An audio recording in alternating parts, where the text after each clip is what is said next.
এই চ্যানেলে আমি তোমাদেরকে এসএলএসটি রিলেটেড অনেক আপডেট কিন্তু টাইম টু টাইম দিয়েছি, কিন্তু এই মুহূর্তে প্রাইমারি টেট এবং আপার প্রাইমারি টেট এবং সিটেট রিলেটেড অনেক কোয়ারিজ প্রচুর স্টুডেন্টদের মধ্যে এসেছে যারা আমাকে ইনবক্স করেছে। তো আজকের এই ভিডিওতে আমি চেষ্টা করব টেট, আপার প্রাইমারি টেট এবং সিটেট নিয়ে যে সমস্ত প্রশ্নগুলো আমার কাছে এসেছে সেই সমস্ত প্রশ্নগুলোর উত্তর তোমাদেরকে দেওয়া। বিশেষ করে কোন কোন প্রশ্ন আমাদের কাছে এসেছে, যে আমাদের যে টেট হতে চলেছে সেখানে ইন সার্ভিস পরীক্ষা মানে পরীক্ষার্থী যারা রয়েছেন এবং যারা ফ্রেশার্স রয়েছেন তাদের দুজনের পরীক্ষার ধরন বা প্যাটার্নটা ঠিক কিরকম হবে, একই হবে না আলাদা হবে, সেটা নিয়ে একটা প্রশ্ন এসছে, এটা প্রাথমিক টেটের জন্য। এবং আরো একটা প্রশ্ন এসছে যারা সিটেট পরীক্ষা দেবেন আগামীতে, সিটেট পরীক্ষা যারা কোয়ালিফাই করেছেন বা সিটেট দেবেন, সেই সিটেটটাকে আমাদের রাজ্যে মান্যতা পাবে, মানে সিটেট কোয়ালিফাই করলে কি ডাব্লিউবি টেট আর দেওয়ার প্রয়োজন পড়বে না, এর এর প্রশ্নের উত্তরও আমি তোমাদেরকে আজকের এই ভিডিওতে দেব। আর তার সাথে সাথে আপার প্রাইমারি টেট যে পরীক্ষা হতে চলেছে সেই আপার প্রাইমারি টেটে কি নিজের সাবজেক্ট যে এটা রয়েছে আমাদের প্রত্যেকের নিজের নিজের যে সাবজেক্ট, সেই সাবজেক্টের উপরও কি আলাদা করে পরীক্ষা হবে, এই তিনটে প্রশ্ন মূলত প্রচুর স্টুডেন্ট আমাকে ইনবক্স করেছে, মেসেজ করেছে। আজকের এই ভিডিওতে আমি তিনটে প্রশ্নের উত্তর তোমাদেরকে দেওয়ার চেষ্টা করব, যাতে করে তোমাদের এই বিষয়গুলো সম্পর্কে একটা স্পষ্ট ধারণা তোমাদের মধ্যে তৈরি হয়ে যায়। তো স্কিপ না করে পুরো ভিডিওটা শেষ পর্যন্ত দেখার জন্য অনুরোধ করব। তো সবাইকে ওয়েলকাম জানাই আমার ইউটিউব চ্যানেল সৌভিক পাল ইউটিউব চ্যানেলে। আমি হলাম তোমাদের সৌভিক স্যার, যেখানে তোমরা upper primary TET, SLST related বিভিন্ন আপডেট টাইম টু টাইম পেয়ে যাবে। তার জন্য চ্যানেলটিকে সাবস্ক্রাইব করে অবশ্যই বেল আইকন প্রেস করে রাখবে, এবং আমাদের টেলিগ্রাম চ্যানেল এবং হোয়াটসঅ্যাপ চ্যানেলে যদি না জুড়ে থাকো, যার লিঙ্ক ভিডিও ডিসক্রিপশন বক্সে পেয়ে যাবে, অবশ্যই সেখানে জয়েন করে যাবে, কারণ সেখানে জয়েন করলে কিন্তু তুমি টাইম টু টাইম বিভিন্ন আপডেটগুলো পেতে পারবে। আর তুমি যদি আপার প্রাইমারি টেট বা টেটের জন্য প্রিপারেশন করতে চাও, আমি চাইল্ড ডেভেলপমেন্ট পেডাগজি তোমাদেরকে গাইড করে থাকি। এই ধরনের বিভিন্ন আপডেট তুমি যদি আমার সাথে কানেক্টেড থেকে প্রিপেয়ার করতে চাও, যে স্ক্রিনে যে নাম্বার রয়েছে 8583890659, এই নাম্বারে তুমি টেট বা আপার প্রাইমারি টেট লিখে আমাকে মেসেজ করবে, আমি আমাদের ডেডিকেটেড হোয়াটসঅ্যাপ গ্রুপে তোমাকে কানেক্ট করিয়ে দেবো। এবার মেন প্রসঙ্গে যেটা আসি, যে আমাদের যে প্রাইমারি টেট পরীক্ষা হতে চলেছে আগামীতে, যে প্রাইমারি টেট পরীক্ষা হওয়ার সম্ভাবনা রয়েছে, সেই প্রাইমারি টেট পরীক্ষায় তোমরা নিশ্চয়ই জানো যে সুপ্রিম কোর্ট থেকে বলে দেওয়া হয়েছে যে আমাদের যে প্রাইমারি শিক্ষকরা আছেন তাদেরকে 31শে আগস্ট 2028-এর মধ্যে তাদেরকে টেট পরীক্ষায় পাশ করতে হবে। যদি টেট পরীক্ষা না পাশ করতে পারেন তাদের চাকরি কিন্তু থাকবে না। তো এরকম কথা কিন্তু বলা হয়েছে। তো আগামী যে টেট পরীক্ষা হতে চলেছে সেখানে ইন সার্ভিস এবং ফ্রেশার যারা একেবারে কোনো সার্ভিসের সাথে যুক্ত নয়, তারাও যে পরীক্ষা দেবে, দুজনের পরীক্ষার প্যাটার্ন কি সেম হবে? তো এক্ষেত্রে আমি তোমাদেরকে বলতে পারি, যারা ইন সার্ভিস হিসেবে পরীক্ষা দেবেন তাদের কিন্তু এটা মাথায় রাখতে হবে, তাদের কিন্তু কোনো রকম চাকরি পাওয়াটা মাথার উদ্দেশ্য নয়।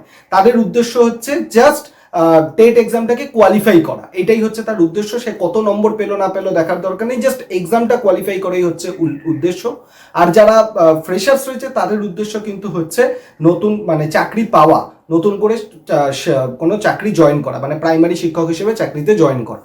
তো দুজনের উদ্দেশ্য যেহেতু আলাদা, তো সেক্ষেত্রে আমার ব্যক্তিগত ওপিনিয়ন যেটা হয়, সেক্ষেত্রে যারা ইন সার্ভিস রয়েছেন তাদের পরীক্ষার প্যাটার্ন বা পরীক্ষার ধরন কিন্তু যারা ফ্রেশার্স রয়েছে তাদের মতো করে সমান না হওয়ারই কথা, কারণ দুজনের লক্ষ্য উদ্দেশ্য আলাদা। তাই সেই জন্য ইন সার্ভিসদের যে পরীক্ষাটা আমার মনে হয় আলাদা করেই হতে পারে।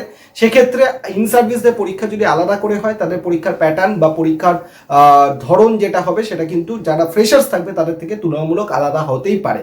আর যদি এরকম ক্ষেত্রে কিছু হয় যে ইন সার্ভিস এবং ফ্রেশার্স যারা রয়েছেন তাদের যদি একসাথেও পরীক্ষা না হয়, তাহলে হয়তো ইন সার্ভিস এবং যারা ফ্রেশার্স রয়েছে তাদের আলাদা রকম কোনো রকম কাট অফ করার ব্যবস্থা করা যেতে পারে। এরকম কোনো ব্যাপার হয়তো হলেও হতে পারে, কারণ আমার ব্যক্তিগত ওপিনিয়ন, যেহেতু দুজনের লক্ষ্য আলাদা, একজনের লক্ষ্য হচ্ছে শুধুমাত্র পাস করা বা কোয়ালিফাই করা, আরেকজনের লক্ষ্য হচ্ছে চাকরি পাওয়া।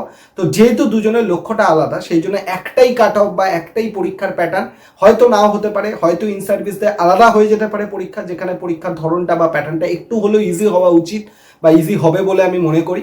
আর যারা রেগুলার বেসিসে মানে যারা আমরা ফ্রেশার্স আছি, তাদেরকে পরীক্ষা যখন তারা দেবে তাদের পরীক্ষার প্যাটার্নটা আলাদা হবে। আর যদি একসাথে পরীক্ষা হয় তাহলে পরীক্ষার কাট অফ কিন্তু আলাদা করে বের করাটাই উচিত। যারা ফ্রেশার্স রয়েছে তাদের আলাদা কাট অফ, কারণ সেই কাট অফের উপর ভিত্তি করে তারা চাকরির জন্য অ্যাপ্লাই করবে, শূন্য পদ সেখানে বার করার ব্যাপার রয়েছে। কিন্তু যারা ইন সার্ভিস রয়েছে তাদের জাস্ট পরীক্ষাটা পাস করে যাবে, সেক্ষেত্রে শূন্য পদের কোনো রকম ব্যাপার কিন্তু থাকছে না। তো এই হচ্ছে আমার ওপিনিয়ন, যে দুটো আলাদা পদ্ধতিতে বা আলাদাভাবে হওয়ার সম্ভাবনাই অত্যন্ত প্রবল বা বেশি। এবার যেটা তোমাদেরকে বলি, যে সিটেট যেটা আমরা সেন্ট্রাল টেট যেটা হয়, সেই সেন্ট্রাল টেট কি আমাদের রাজ্যে অ্যাপ্লিকেবল হবে? তো তোমাদেরকে এটা বলে রাখি যে আমাদের রাজ্যে আগে কিন্তু সিটেটকে প্রায়োরিটি দেওয়া হতো না, নিজেদের টেট আলাদা করে করা হতো, ডাব্লিউবি টেট। যেহেতু সেই সময় আমাদের রাজ্য এবং কেন্দ্রে দুটো সরকার আলাদা ছিল, কিন্তু বর্তমানে কেন্দ্র এবং রাজ্যে দুটোতে সেম সরকার যেটু রয়েছে, বিজেপি সরকার, এবং আমরা দেখেছি বিজেপি পরিচালিত প্রচুর রাজ্যে রয়েছে যেখানে সিটেটকে প্রায়োরিটি দেওয়া হয়, আলাদা করে টেট করা হয় না। কিন্তু উত্তরপ্রদেশে সুপার টেট হয়, সেটা আলাদা কথা, কিন্তু মানে অনেক রাজ্যে আছে বিজেপি শাসিত যে সমস্ত রাজ্যগুলো যেখানে তোমার সিটেট কোয়ালিফাই যদি করে যাও তাহলে সেই রাজ্যে আলাদা করে টেটের প্রয়োজন পড়ে না। তো এই রকম ব্যবস্থা আমাদের রাজ্য হতে পারে বা হবে বলেই আশা করা যায়, যে সিটেট যদি তুমি কোয়ালিফাই করে যাও তাহলে আমাদের ডাব্লিউবি টেট কোয়ালিফাই করার প্রয়োজন নেই। মানে ডাব্লিউবি টেট যদি কেউ কোয়ালিফাই করে আর সিটেট যদি কেউ কোয়ালিফাই করে, দুজন সেম লেভেলে থাকবে, দুজনেই ইন্টারভিউ দিতে যাবে। মানে কেউ যদি ডাব্লিউবি টেট কোয়ালিফাই করে সেও ইন্টারভিউ দিতে যাবে, কেউ যদি সিটেট কোয়ালিফাই করে সেও ইন্টারভিউ দিতে যাবে। মানে ডাব্লিউবি টেট কোয়ালিফাই করলেও তুমি এলিজেবল, সিটেট কোয়ালিফাই করলেও এলিজেবল। এই ব্যাপারটা কিন্তু আগামীতে হওয়ার সম্ভাবনা অত্যন্ত বেশি। এবার অনেকের তোমাদের মনে হচ্ছে যে 2025-এর যে টেটের রিক্রুটমেন্ট প্রসেস চলছে, ইন্টারভিউ প্রসেসগুলো যেগুলো বাকি রয়েছে চলছে, যেগুলো পুরনো যে প্রসেসগুলো, সেক্ষেত্রেও কি সিটেট কোয়ালিফাই করে থাকলে কি টেটের প্রয়োজন হবে না, এই ব্যাপারটা কি থাকবে? আশা করা যায়, এবং আমি একদম 100% শিওর যে পুরনো যে প্রসেসগুলো রয়েছে সেক্ষেত্রে এগুলো কোনোটাই অ্যাপ্লিকেবল হবে না। পুরনো প্রসেস যেভাবে চলেছে সেইভাবেই তার প্রসেসটাকে কমপ্লিট করা হবে। মানে পুরনো যে টেটের প্রাইমারি টেটের ইন্টারভিউগুলো হচ্ছে সেক্ষেত্রে কিন্তু যেভাবে যে নিয়ম ছিল সেই নিয়মেই পরীক্ষা হবে বা সেই নিয়মেই ইন্টারভিউ হবে। যারা টেট কোয়ালিফাই করে বসে আছো সেখানে কোনো রকম পরিবর্তন হবে না। আগামীতে যে টেট পরীক্ষা হবে সেখানে সিটেটটা প্রায়োরিটি দেওয়ার সম্ভাবনা অত্যন্ত বেশি। কেউ যদি সিটেট কোয়ালিফাই করে যায় তাহলে সে কিন্তু তোমার ডাব্লিউবি টেটও যদি কোয়ালিফাই থাকে, কেউ যদি সিটেট শুধু কোয়ালিফাই থাকে, দুজনেই কিন্তু ইন্টারভিউ দিতে পারবে, সেক্ষেত্রে কোনো অসুবিধা থাকার কথা নয়। আরেকটা কথা হচ্ছে আপার প্রাইমারি টেটে সাবজেক্ট ভিত্তিক পরীক্ষা হবে কিনা। তো এটা তোমাদেরকে বলে রাখি, আপার প্রাইমারি টেটে যে গেজেট প্রকাশিত হয়েছিল সেখানে কিন্তু এটা ছিল যে নিজের সাবজেক্টের ওপরও কিন্তু তোমার পরীক্ষার কোশ্চেন থাকবে 25 নম্বরের। তাহলে এটা তুমি ধরে রাখতে পারো যে আপার প্রাইমারি টেট যে পরীক্ষাটা হবে, সে আপার প্রাইমারি টেটটা পাশ করার পর তোমার নিজের সাবজেক্টের ওপরও কিন্তু 25 নম্বরের পরীক্ষা দিতে হতে পারে। তাই সেক্ষেত্রে আমি বলবো আপার প্রাইমারি টেটের যে নোটিফিকেশন সেটা মূলত তুমি ধরে নাও, আমি পত্রিকায় দেখছিলাম কর্মক্ষেত্রে যে পুজোর আগে নোটিফিকেশন বেরোতে পারে।